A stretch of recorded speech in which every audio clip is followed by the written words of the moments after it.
शासन कमेटी ने फैसला किया। एक जगह उन्होंने कहा था जो वायरल वीडियो हुआ कि हम किसी को भाजपा तक को वोट देंगे, तो एमआईएम क़यामत के सुबह तक भाजपा के खिलाफ। जी, ये चीज़ हम नहीं बर्दाश्त कर सकते। आप इन हाउस बोलिए जितनी शिकायत है, माइक पर आप ये शिकायत कीजिएगा भाजपा को हम वोट दे देंगे, तो एमआईएम में भाजपा को वोट देने वाले। सर, महानंदा न्यूज़ में एक खबर चल रही है जिसमें कि व्हाट्सएप के जरिए से कॉलिंग का रिकॉर्डिंग वायरल हो रहा है जनरल सेक्रेटरी बिहार का, जिसमें प्रदेश अध्यक्ष को अभद्रता के साथ में टिप्पणी की जा रही है, बहुत अपशब्द का प्रयोग किया जा रहा है। महानंदा न्यूज़ में जांच करवाएं फॉरेंसिक लेबोरेटरी से, बिल्कुल करवा सकते हैं, मेरे पास प्रूफ है, एफएसएल का रिपोर्ट सारा चीज़ है सर, अगर आप बोले तो हम दे सकते हैं आपको। दीजिए ना, पूरा फुल रिकॉर्डिंग है सर। रिकॉर्डिंग कुछ भी हो, आजकल एआई का जमाना है, कुछ भी चलता है।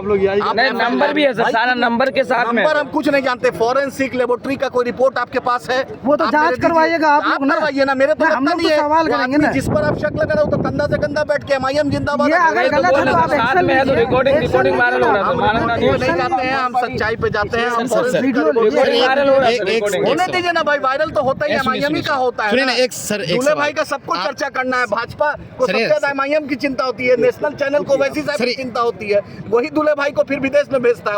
एमआईएम है तब ना चर्चा हो रही है, कहाँ दूसरे पार्टी की हो रही है। बिहार में अब कलम का जो कट्टा चलेगा, इसको किस नजर से देखते हैं? अब हम तो ये सुने नहीं है। प्रशांत किशोर जी, प्रशांत किशोर जी, ये बात उसको तो हम इज्जत करते हैं प्रशांत साहब की अब कट्टा कौन चलाएगा, क्या चलाएगा। वो तो कल मोदी जी के भी साथ रहे, नीतीश जी के साथ भी रहे, राहुल जी के भी साथ रहे, सबके साथ प्रशांत जी रहे। तो अब कहाँ का बंगाल का मछली खाए हैं, गुजरात का ढोकला खाए हैं, मोदी जी का ढोकला खाए हैं कि दिल्ली के केजरीवाल जी का दही भल्ला खाए हैं, तो हम नहीं बता सकते। प्रशांत जी बहुत बड़े लीडर हैं, बड़े लीडर पे हम क्या। सर एक सवाल और है। आपने कहा कि मतलब जिला जो अध्यक्ष है उनको निकाला गया है, लेकिन जिस वक्त उन्होंने वो बयान दिया था उसके 2 महीना के बाद निकाला गया। ऐसा पार्टी संज्ञान मिली, अनुशासन कमेटी की बैठक हुई, उसके बैठक में चर्चा हुई कि हम भाई इसका निगेटिव इम्पैक्ट जा रहा था कि भाजपा को हम वोट दे देंगे। नहीं तो एमआईएम नहीं ना, वो बाद में उन्होंने कहा भी कि नहीं, आपने स्टेज से बोला था, बाजाबते कमेटी ने फैसला लिया, हम अध्यक्ष हटाए हैं ना, ऐसा थोड़ी पार्टी से हटा दिया। क्या बिहार में एमआईएम 3rd बन पाएगी? सुनिए, हमने महागठबंधन को प्रस्ताव रखा ईमानदारी से कि बिहार के सीमांचल के मुसलमानों के मजलूमों के तभी मिल्ली तंजीम का एक ख्वाहिश है कि एमआईएम गठबंधन में जाए। हम 2019 में भी तेजस्वी जी, मनोज झा जी से बात किए थे, 2020 में भी तेजस्वी जी से बात किए थे, बाजाबते प्रेस कॉन्फ्रेंस अख्तर उल इमान साहब, इंजीनियर आफ्ताब साहब ने करके, उसमें माजिद हुसैन साहब प्रभारी भी थे, हमने ये बात रखी थी। उनको उस वक्त सुनाई नहीं पड़ा था। 24 में भी बैरिस्टर साहब ने भी 20 में राजद के बहुत सीनियर लीडर से पार्लियामेंट में मुलाकात करके बोला था कि 5 सीट दे दो, और अल्हम्दुलिल्लाह हम 6 सीट जीते।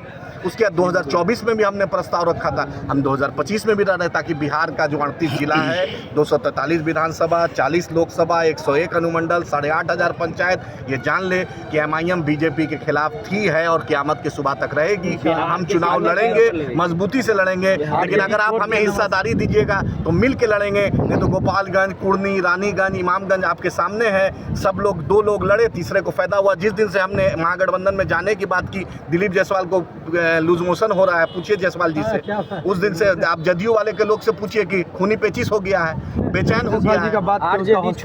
हॉस्पिटल का एकदम, अगर दिलीप जायसवाल जी में साफ गोई है, मेरा यही मान है, सुप्रीम कोर्ट के सिटिंग जज से जांच करा दिया जाए ये कॉलेज की, ये किसका है सर। सुप्रीम कोर्ट के, अगर दिलीप जायसवाल जी में हिम्मत है, ईमानदारी है, भाजपा में ईमानदारी है, नरेंद्र मोदी अमित शाह में ईमानदारी है, तो दिलीप जायसवाल जी का कॉलेज को सुप्रीम कोर्ट के सिटिंग जज से जांच करा दिया जाए। सिख समुदाय का कॉलेज है, माइनॉरिटी का, अगर भाजपा को माइनॉरिटी से, सिख समुदाय से मोहब्बत है तो वो करा दे। मुझे लगता है अमित शाह जी पहली बार बिहार में एक रात किसी के घर में रहे हैं तो दिलीप जायसवाल जी के कॉलेज में रहे हैं। वो सिख समुदाय का कॉलेज है, उस सिख समुदाय को हिस्सेदारी दीजिए और सिख समुदाय के साथ इंसाफ कीजिए, और ये कॉलेज की जांच सुप्रीम कोर्ट के सिटिंग जज जांच करा दे, सबको पता चल जाएगा किसका कॉलेज है। सर, अगर उनका है तो उनको मिलेगा, दूसरे का है तो दूसरे को मिलेगा।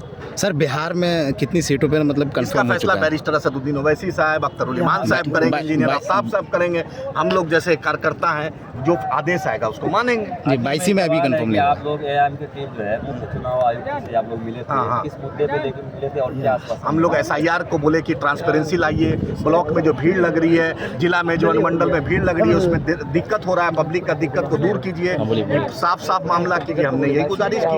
ये जो हड़बड़ी में कनपट्टी का शादी नहीं होना चाहिए, कनपट्टी का जो शादी भिड़ा के जो कनपट्टी वाला बिया होता है उन्हें होना चाहिए। से गठबंधन हुआ था, इस बार होगा? हम कोशिश करेंगे, जब जो बीजेपी को हराना चाहेगा हम उसके उसके साथ है, क़यामत की सुबह हम बीजेपी के खिलाफ हैं। सर क्या गुलाम सरवर साहब का टिकट कंफर्म हो गया तो बैरिस्टर साहब करते हैं, अख्तर साहब का भी अभी कंफर्म नहीं हुआ, वो भी उन्होंने माइक से कह दिया। जब आदिल हसन का भी नहीं हुआ, हर किसी का नहीं हुआ, सिर्फ 2 लोग का हुआ है। बैरिस्टर साहब जिसको दे देंगे, आपको दे देंगे, हम आपके पीछे चुनाव लड़ेंगे। अगर पार्टी मौका देगी तो तो क्या गुलाम सरवर साहब पार्टी में बने रहेंगे अगर किसी और को टिकट मिलेगी तो? उम्मीद है गुलाम सरवर साहब आए हैं तो इंशाल्लाह आपको बिहार से चुनाव लड़ाएंगे।